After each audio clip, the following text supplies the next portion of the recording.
I have concluded that the evidence that Dr. Kelly took his own life is overwhelmingly strong. Further, there is nothing I've seen that supports any allegation that Dr. Kelly was murdered or that his death was the subject of any kind of conspiracy or cover-up.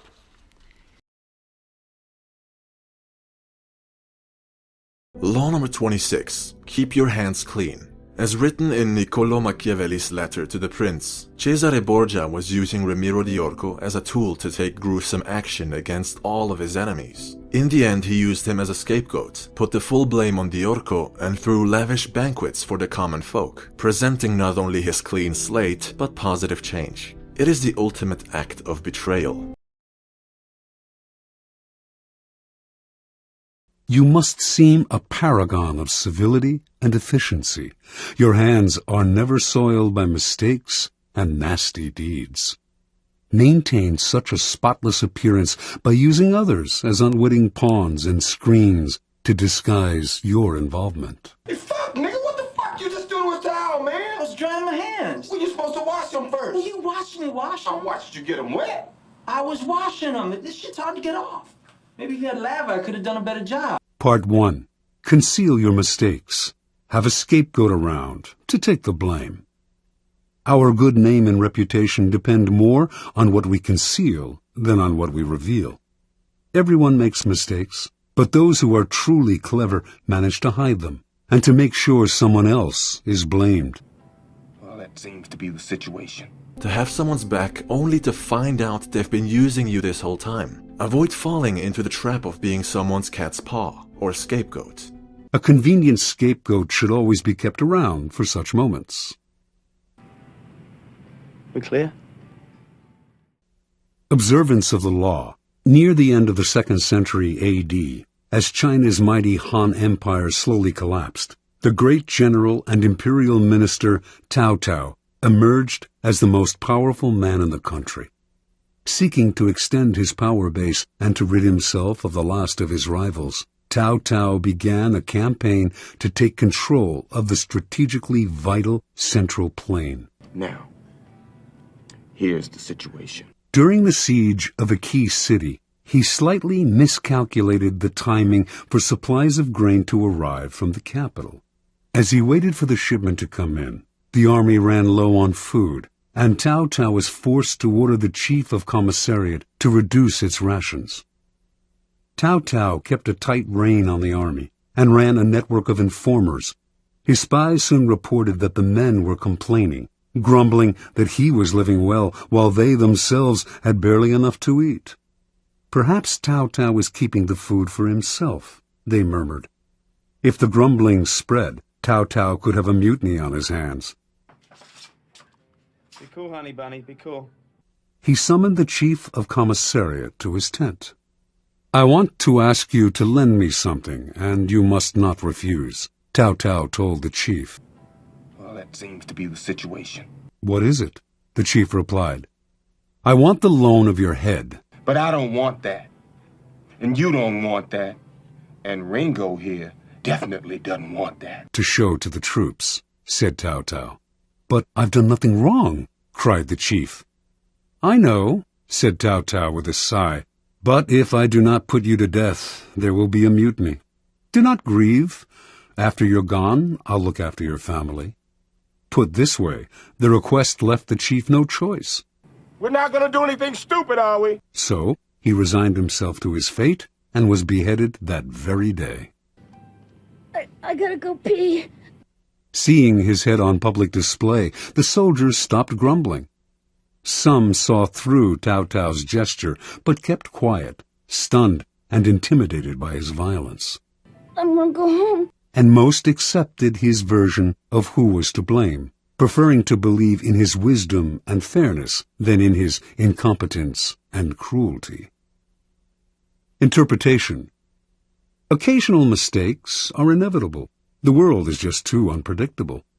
People of power, however, are undone not by the mistakes they make, but by the way they deal with them. Like surgeons, they must cut away the tumor with speed and finality. Excuses satisfy no one, and apologies make everyone uncomfortable. The mistake does not vanish with an apology. it deepens and festers. Better to cut it off instantly, distract attention from yourself, and focus attention on a convenient scapegoat before people have time to ponder your responsibility or your possible incompetence. Keys to power. The use of scapegoats is as old as civilization itself, and examples of it can be found in cultures around the world. The main idea behind these sacrifices is the shifting of guilt and sin to an outside figure, object, animal, or man, which is then banished or destroyed. The bloody sacrifice of the scapegoat seems a barbaric relic of the past, but the practice lives on to this day, if indirectly and symbolically, since power depends on appearances, and those in power must seem never to make mistakes. The use of scapegoats is as popular as ever. What modern leader will take responsibility for his blunders? He searches out others to blame, a scapegoat to sacrifice. When Mao Zedong's Cultural Revolution failed miserably, he made no apologies or excuses to the Chinese people. Instead, like Cao Cao before him, he offered up scapegoats, including his own personal secretary and high-ranking member of the party, Chen Boda. In kindergartens, the children present patriotic songs and plays. They sing the praises of the nation's symbol, Chairman Mao. Throughout their childhood, the children are always in groups. It gives them a sense of belonging.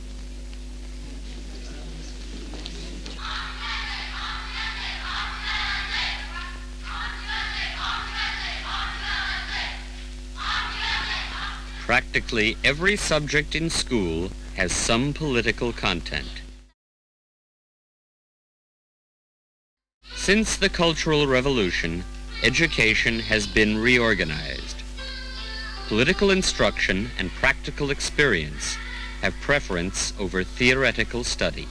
Here the students are putting together parts for transistor radios. They work with a local radio factory and contribute to the production.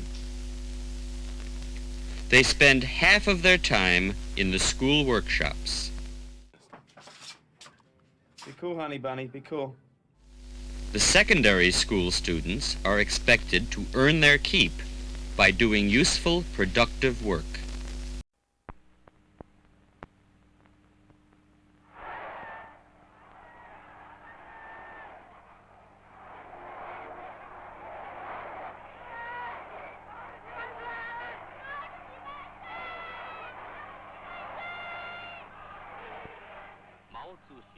Long live Chairman Mao.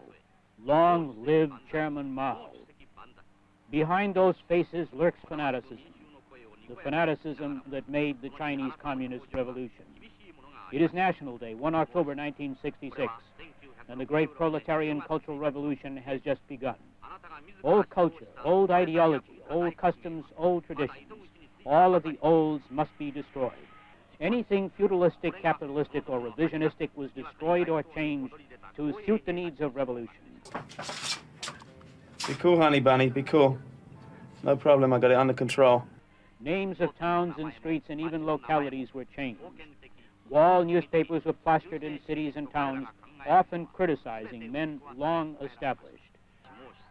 Chairman Mao, was it necessary to create the situation you call revolution? It seems that most people in the world cannot understand the situation.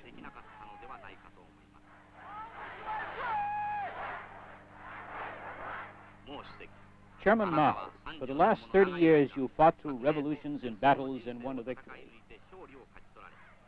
You established a new country and ruled it continuously for 18 years. But still you stirred up another revolution and thus destroyed the concept of revolution held by most people. Chairman Mao, what reason did you have to bring about this cultural revolution? All over China, you will see youngsters moving or working in groups. The girls working here all come from schools in Peking to help the peasants at harvest time. And this is what education in China is aiming at. I want to go home. That people work together to get the best results for everyone. The key word is serve the people. Franklin D. Roosevelt had a reputation for honesty and fairness.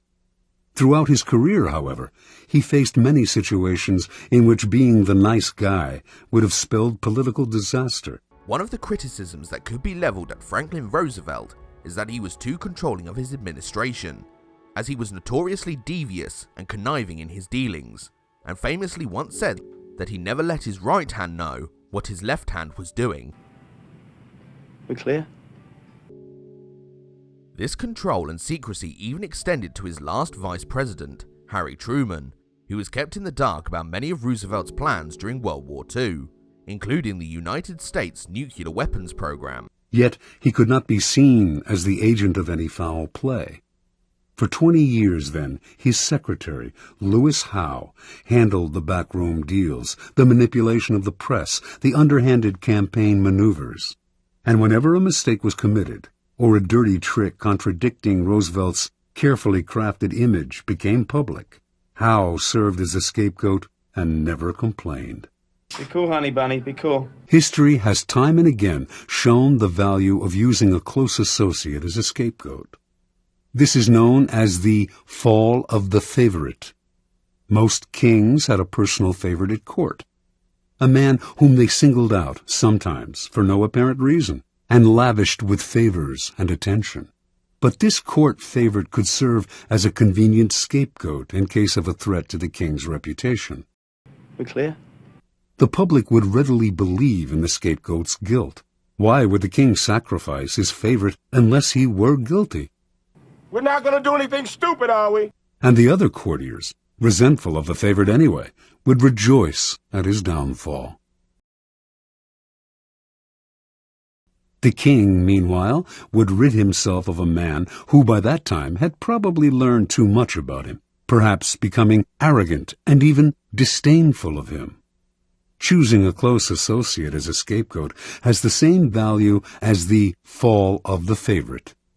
You may lose a friend or aide, but in the long-term scheme of things, it is more important to hide your mistakes than to hold on to someone who one day will probably turn against you. I want to go home. Besides, you can always find a new favorite to take his place.